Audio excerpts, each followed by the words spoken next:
alleging that the MLA took crores of money from job aspirants with a promise to give them government job in school, and in that case, personal assistant of so-and-so MLA of so-and-so was arrested.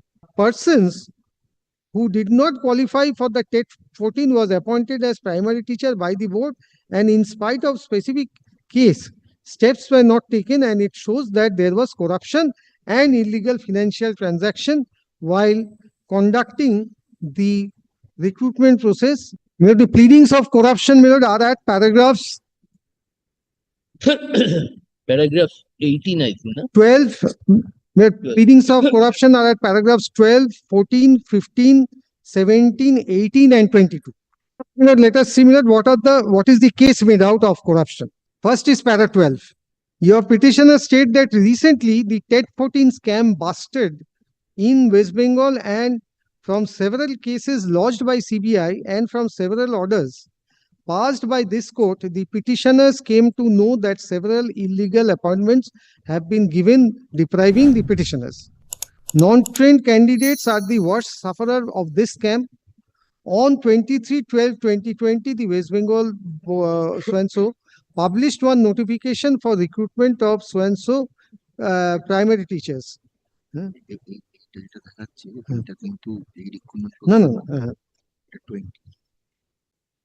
Of so-and-so, and in that publication, they have stated that the candidate should possess the qualifications as per guidelines of NCT. The notification is absolutely illegal. As per qualification should be measured as on the date of qualifying TET 14. Strangely, in TET 14, candidates named as Mr. Y was impaneled. A person named Y having roll number so-and-so was impaneled by the board, and it also proves that huge corruption took place. As per the action of the board and as per different statements given by the then president of the board, all trained candidates were recruited, and as per the notification of the board, the petitioner should get a fair chance of recruitment, but the board has done a complete injustice to them. It is the stand of the board that non-trained candidates cannot be appointed. If it is the stand of the board that non-trained candidates cannot be appointed, then all appointment post March 2016 are bad in law. Board should apply same theory to everyone, and the board cannot simply pick and choose between the candidates. The petitioners are TET 14 candidates, and they deserve the same relaxation which was granted to other non-trained candidates. There are two things that I would submit over here. But this paragraph speaks of TET 14, so alleged corruption, and speaks of a recruitment process undertaken on 23rd of December 2020. We are not concerned about 2020 recruitment process. We are concerned about 2016 recruitment process. So the allegations of corruption are in respect of TET 2014 and 2020 recruitment process. We are dealing with a 2016 recruitment process. 16. Yes. But this person Y is of 2016.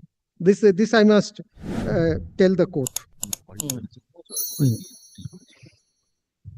Then kindly take me, Lord, para 14.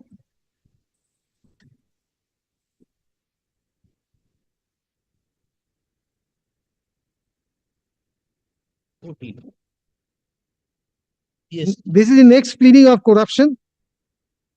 Your petitioner states that at present, there is more than 1 lakh vacancy in the Education Department of West Bengal. Since 2011, several exams were conducted to fill up the vacancies in schools, but a single recruitment procedure could not be completed without corruption and irregularities. The qualified students were not selected, and the students who did not have any qualification were selected, and they were working in the department as teachers. So this is on the assumption that since the others were for other process were full of corruption, therefore this is also so. Yes. Then the next is, it is not their averment, not their statement, it is the statement of an MP. Para 15. Your petitioner further states that on so-and-so member of the parliament made a statement before the media pointing irregularities in TET panel. Recently, a person lodged a complaint against one MLA of so-and-so, alleging that the MLA took crores of money, MLA, crores of money from job aspirants with a promise to give them government job in school, and in that case, personal assistant of so-and-so MLA of so-and-so was arrested. The statement of so-and-so is described. So this is what they gather from the newspaper. Then Millard, para 17. Your petitioner states that TET 14 is the biggest scam of the Education Department of West Bengal, and in this case, the ministers of the state of West Bengal, MPs, MLAs, leaders of the ruling party are involved, and meritorious students who qualified for the job did not get chance. And after talking to the candidates, the petitioners came to know that roughly 14 to 20 lakh rupees were taken for giving job in TET 2014. Some people did not get job even after giving the money, but they could not open their mouth due to threat of the members of the ruling party. Whatever it is of TET 2014, nothing to do with recruitment of 2016. Then Miller, the next paragraph is para 18. Your petitioner states that the board has stated in different cases filed before this court that 42,897 candidates were selected till date, but no merit list of so-and-so were published. The board should be directed to publish, etc. Miller, the corruption part is a bit towards the end. Kindly take the last 3 lines of that page, page 42. Persons who did not qualify for the TET 14 was appointed as primary teacher by the board, and in spite of specific case, steps were not taken, and it shows that there was corruption and illegal financial transaction while conducting the recruitment process. The department ought to have taken suo motu steps, but that was not done for the reasons best known to them. Moreover, many candidates complained that TET 14 qualified certificates were not issued to them, and even today they are fighting for that. There is no delay in filing the public interest litigation as corruption is continuing, and the honorable single bench of this court also passed several orders regarding TET 14 in September 22, and absolute fraud has been committed by the board in not publishing merit list of TET 14 qualified candidates. Everything relating to TET 14. And they describe it as a public interest litigation. This is what the Supreme Court says, that you should not treat it as a public interest litigation. Then kindly take the last paragraph, para 22. Yes. Your petitioner states that since 2011, not a single recruitment was done by the state of West Bengal without any corruption and illegality. Time to time, this honorable court had to interfere, and still the same corruption is prevailing. The persons who were involved in TET 14 scam are holding different posts under the government of West Bengal, and the candidate who suffered due to the scam are facing hardship. The petitioners were subjected to complete injustice by the department. Your petitioner states that the respondents and each of them acted arbitrarily, etc., in appointing some candidates who did not even sit for the TET 14, and as such, this honorable court proceeded judicial. Yes. So confined to TET 14, the word corruption has been used out of context in my very humble submission, but we'll deal with that. Now kindly see, my lord, the judgment of the honorable court on the corruption aspect. Then, my lord, I'll address the court. What is corruption? What is scam? No, before that, you show us the process, selection process, the notification, and the procedure you follow. Yes, that definitely I'll follow. I'll demonstrate. But, my lord, on the corruption aspect, this is the pleading, and what is the finding of the court? Please have a look. So that you have showed us that the court itself acted as a prosecutor. Yes, that is one aspect. The other aspect is on corruption. What is the finding of the court? Yes. Now, please take me internal page 9 of the judgment, running page 618, third volume. Yes. Third volume. In support of the allegations yes. of corruption. In support of their allegation as to corruption, in awarding marks, in the interview, the petitioner has filed a booklet spiral binding of 121 pages, on the basis of which it has been alleged that candidates whose marks were very poor in secondary, in higher secondary, and in TET has been given 9.5 out of and 10, that is full marks, out of full marks 10, that is perfect 10 in the interview and aptitude test. Then within bracket, no aptitude test was taken at all.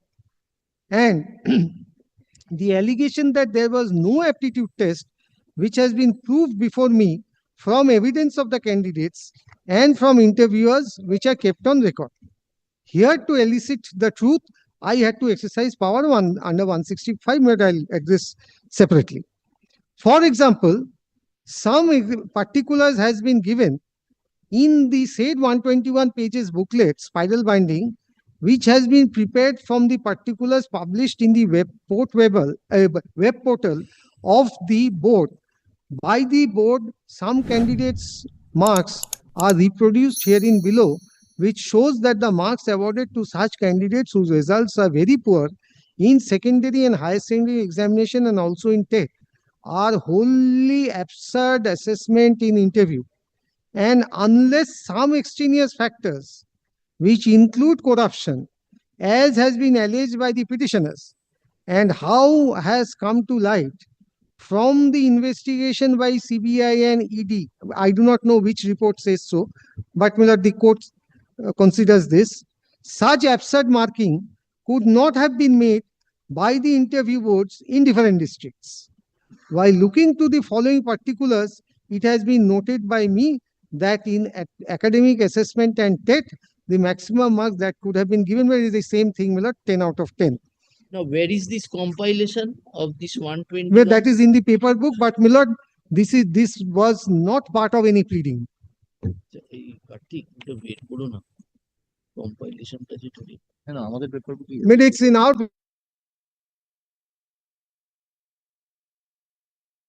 from those pages also, keeping my point open that spiral binding could not have been looked into, but still then, since the judge, honorable court has looked into it. Now I give an example of a candidate where the court gives an example where in the entire judgment, your lordship will not find where any submission of the petitioners, unfortunately. Now I give example of a candidate. Before giving a table prepared from the document on record, that is 121 page booklet, this candidate has got 2.866 in TET out of 5, 1.462 in secondary out of 5, and 3.050 in higher secondary out of 10, totaling to 7.378, but has been awarded 9.0 marks in interview and aptitude test not taken, out of 10. Whose total score became 16.878 and thus became eligible for appointment as a primary school teacher. Huge number of such absurd awarding of marks has come to light through the said booklet prepared from particulars published by the board. Then we'll have a list. How many names have been given? 53. Only 53.